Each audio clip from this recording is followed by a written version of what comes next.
And hello, and welcome to something a little bit different. Today, I'm going to push this button. I am going to touch the statue of the Sky Finger. Boom, watch the cash go up. 4 million there? Is that 4 billion? 1, 2, 3, 4, is it? 43 million, something like that. 40. Oh, that went up a lot, didn't it? Loads of XP as well. Yes, this week it's Scotland v Simpsons Tapped Out. I was just looking through some of my old videos and I realised I haven't done a Tapped Out update in like years. So I thought it'd just be a nice little diversion just from the fun world of Minecraft, just to have a quick look at what's going on in Tapped Out. Tapped Out, by the way, I've been playing for, I started playing it when I was at uni, so no, 10 years now? Must be coming up to like the 10-year anniversary of downloading this app on an old, I don't know, iPhone 4, maybe i5, possibly 4, probably, I reckon, whatever. Anyway, been playing it a long time, and I got a big Simpsons Tapped Out thing. Do I play it daily? Yes, maybe most days, bi-daily, I'd say. If I get a chance, I'll have a quick tap. It's really good. They actually still support this game after so long, and they still release DLC for it almost constantly. So I'll tell you what, let's take a quick ride on the Springfield monorail so you can see how that's changed. I think the last time I did a video like this, and I'll link it above, I also took a trip on the monorail. So the monorail's changed massively. They haven't really released any new stations. One thing I did spend donuts on.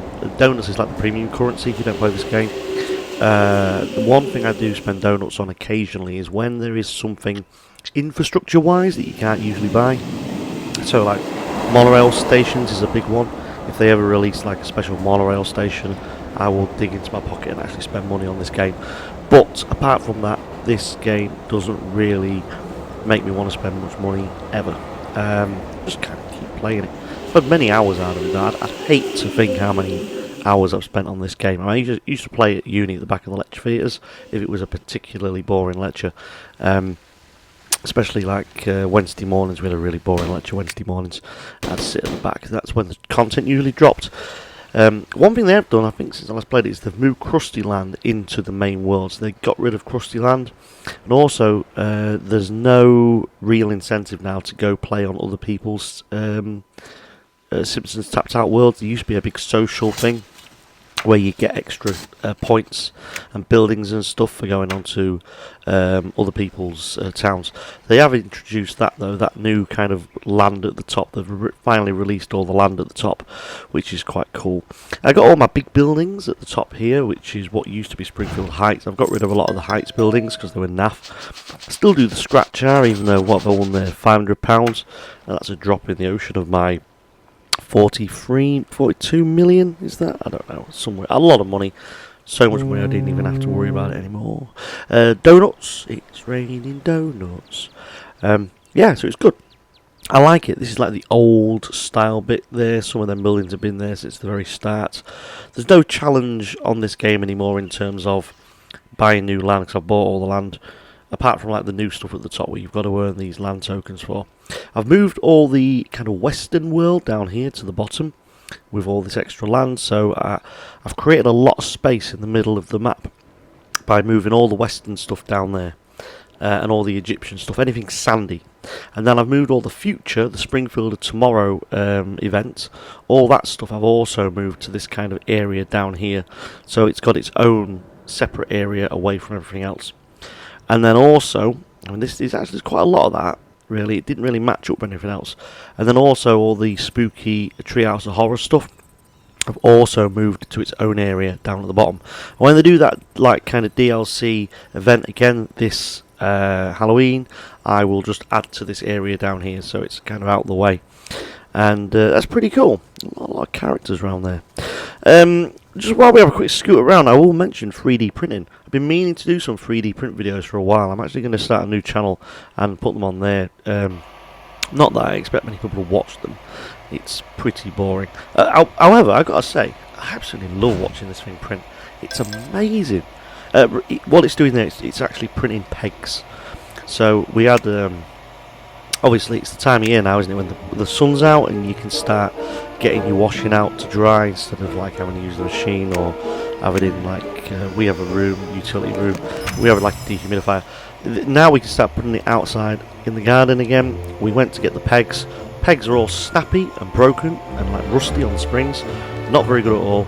We were going to buy some new pegs, and I was all like, no, we're not buying new pegs. We're going to print some pegs. So it's currently printing pegs, and it's doing a set of 11 pegs there.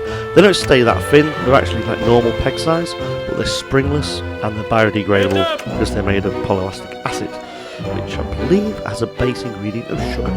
Not that you put them in your tea. So I'm printing loads of pegs, 11 at a time. They take about 8 hours to do 11 pegs, so we need about 50 pegs, I reckon. It's going to take a while, but the printer, you just set it off and leave it, and off it goes. A lot of people online moaning about 3D printers, and they do mess up quite a bit, but they're nowhere near as bad as what people make out. We set ours up properly, and just, you know, make sure, just check it, just clean it, dust it, you know, oil it, make sure there's nothing stopping it from moving around, and then you just leave it to get on with it, and it doesn't, you know, it does its thing like a printer in 3D. Amazing. Every house is going to have one, guarantee it. And also you'll have a printer in your kitchen for your food as well, because you'll be printing your burgers and your beef and your chicken and your pork and everything else like that. Right, so yeah, so this is the kind of new part of town. There's the odd space there for new buildings to go in, but it's coming along quite nicely. What's this building here? That can't live there. I need to find somewhere to put that. Don't think there's any space around there. That is a mess. I was going to put a circus tent around there, but I never got.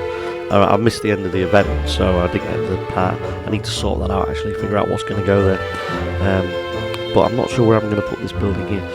Just in case you were interested as well, this week's beverage is, and I've rolled out the boat on this one. It's actual Pepsi Max Cherry.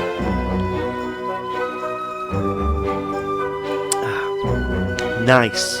Yes, absolutely delicious. But you know what? I don't actually know what they put in it. I mean, I'm just looking at the ingredients now because they've got those kind of traffic light things on the side, haven't they? It says fat 0, saturates 0, sugars 0, salt 0. So what is actually in it? Water. Oh, it's got some acids. Phenylalanine. That sounds nice, doesn't it? Sweeteners, aspartame, aspartame K, caffeine. Yeah, you know, there's not a lot in there. Not a lot in there at all. Anyway, have I found somewhere to put this building yet? No. Let's just have a wiggle around with this. There we go. And move that over there like that. And this like that. Now we can jiggle around these other buildings as well. It all needs jiggling around here. There's loads of old buildings around here which don't make much sense. So, yes. Anyway, project for the future. I am level 724 now, which is real good. And I've got quite a lot of donuts. So, this is what I've been spending them on, the kind of high school yearbook feature. So, you've got randomly selected 5 premium items which previously would have had a much higher value, or characters in fact like that. You've also got things which are from past events that you can't get anymore. I think this is actually really good. It's 30 donuts a pop, which means every time you go up a level you get a donut. The daily challenges usually over a course of a week give you 8 or 9 donuts, something like that. There's sometimes you get donuts from the not the scratch out, but the balloon pop in the Krusty Land as well, and the mining of the donuts, that new land at the top. When you actually uncover new land, every time you unlock a land parcel, you mine donuts, and I've had some really big donut drops from that, up to like 20 donuts at a time. And then occasionally I might spend £1 on a golden scratch jar and get like some donuts, and I have won the jackpot on that before, and I've got the 100 donuts off that before as well, so it kind of is well worth doing that, and I like doing that. But here we are. Look, there's loads of stuff in there. There's some really cool buildings. So if I see one which I think, oh, actually that can be, now that'll develop the Duff Shark Tank there, that can go in the kind of zoo area, which I'm looking for stuff for. This is the one I'm working on at the minute though, and I've just bought the Black Magic Hall. No idea what episode that's from. Let's follow a random character. Moses. Hello, Moses. How are you today, sir? He's very well. What we're going to tell him to do? Shop for new sandals. That's right, let's get him to shop for new sandals. Don't know. Try to win at blackjack. It's a bit blasphemous, that, isn't it? Drink and babysit. Does not sound like a very religious man. Let's do the shop for new sandals. Let's see where he goes. Let's follow him past the Johnny's Fiestas. He's sticking on the paths, isn't he? He's doing well there. He didn't cross the road at all. Maybe he didn't know where he was going. Past the Quick and Fresh, and down past that's kind of Hogwarts area. There's an old castle there as well, and a museum. Up he goes, and the sandal shop could be miles away. By the way, I have no idea where the sandal shop is. I'm assuming this task is on there because of. Oh no, there we go. There's the sandal shop. Fantastic. Well, next time we're back to Cottonby Minecraft City. You'll be pleased to know. Yeah. There's a little preview of what we're doing next week. We're still working on this area over here. The casino, as you may have noticed there in the background, has got a watertight roof now from last week, but it's also now got a very funky looking underground station underground to it as well. So we'll be doing that. Look at that, that's amazing. I love those flowers and the kind of grown in the underground size. Cute. We're going to be finishing in this orbital track. We're going to be putting a new track down. We're going to be finishing these tunnels, and we're going to be opening the station to the casino. Might even have the casino finished, and then we can go work on the kind of Cottonby Khalifi Burj Tower thing, as well as all the other buildings. Please like and subscribe if you haven't already done so, and also I shall see you next week. Thank you for watching.